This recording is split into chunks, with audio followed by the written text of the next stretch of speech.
Happy New Year, Unitarian Universalist Congregation of York.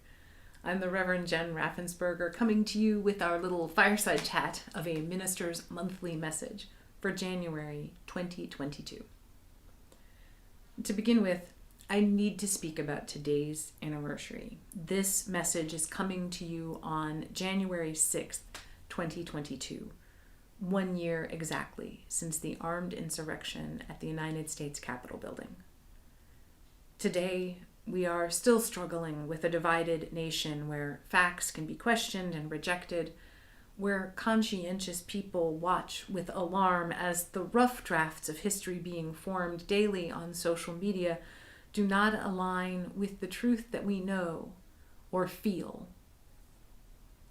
Not all of you may know this, but I'm a lifelong, until this month, resident of the Maryland suburbs of Washington, D.C. In my family and in the families of so many that I know, I've grown up with the work of the federal government being our day-to-day reality, not something we see on the national news at night. And so when my phone started sending me alerts about the insurrection on January 6, 2021, I felt it in my gut. This is a place, these are people that I know. And they were threatened in a place that is supposed to safeguard the democratic ideals of this nation. This is not to say that this nation always lives up to those ideals, but to see them flagrantly disregarded and literally spat upon felt like an insult not just to my nation, but to me personally. I'm sure many of you felt similarly. This January, as we resume our congregational life after our brief pause at the end of the year, we consider this month's theme of living with intention as we imagine what our year ahead might be like, not just for ourselves, but for our nation. And not just for our nation in the abstract, but for our intentions going forward to meet each person with both candor and civility, to engage with our own values and not to assume the worst of another, even when our hearts are hurting and that feels like the easiest choice.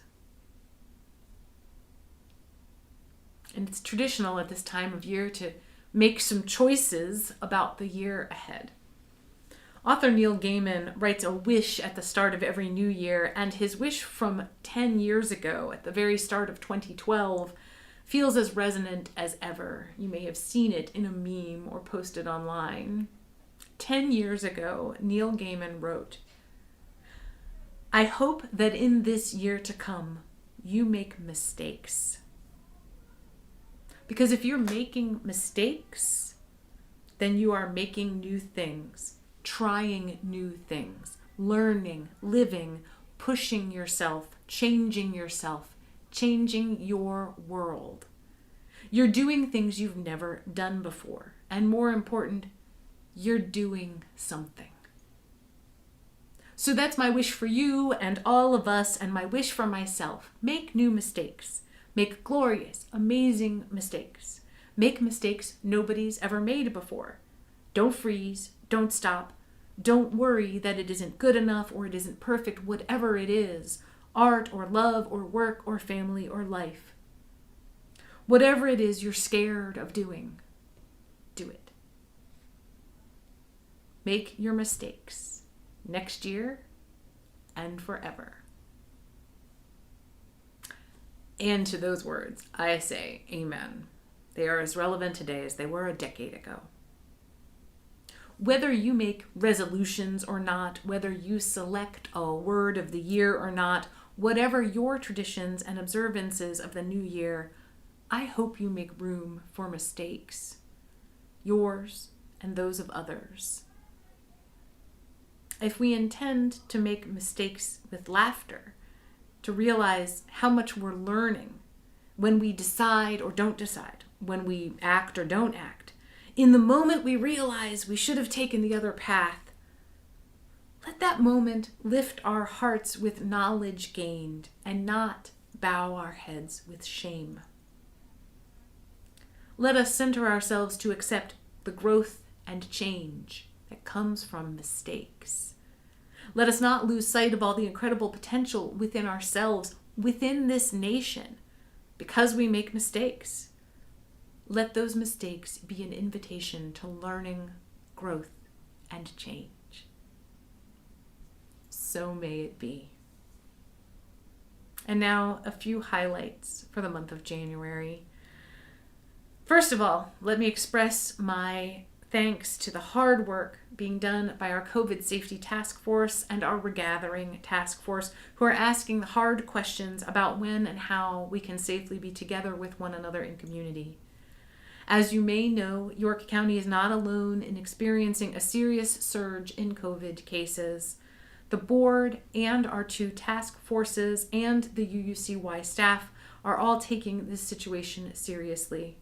While we had hoped for a return to a limited capacity in-person worship early in this year, the numbers are advising us against it for now, for the safety of our community and the larger community in which we live. We are monitoring the situation and hoping, right along with you, that this surge will, as some are predicting, come on strong and then fade away as quickly as it began. And when we think of the current state of the nation, I'll direct you specifically to one Sunday service in particular on January 23rd. It's going to be on our calling to reproductive justice. Reproductive rights in the United States are being eroded, and we will take time together on that Sunday to learn more about how our faith calls us to pray, reflect, and act for reproductive justice. This is a topic near and dear to my heart, so I hope you'll join us on that day. And remember that you can always check in at uucy.org for the latest updates. Click on calendar and events for information that all that's upcoming. And our regular small groups are still meeting on Zoom. So I hope that you'll take some time to see what's going on this month, to join in community in the ways that we can, and join me in hoping for an end to the latest dangerous surge of our ongoing pandemic. Thank you, and I'll see you in February.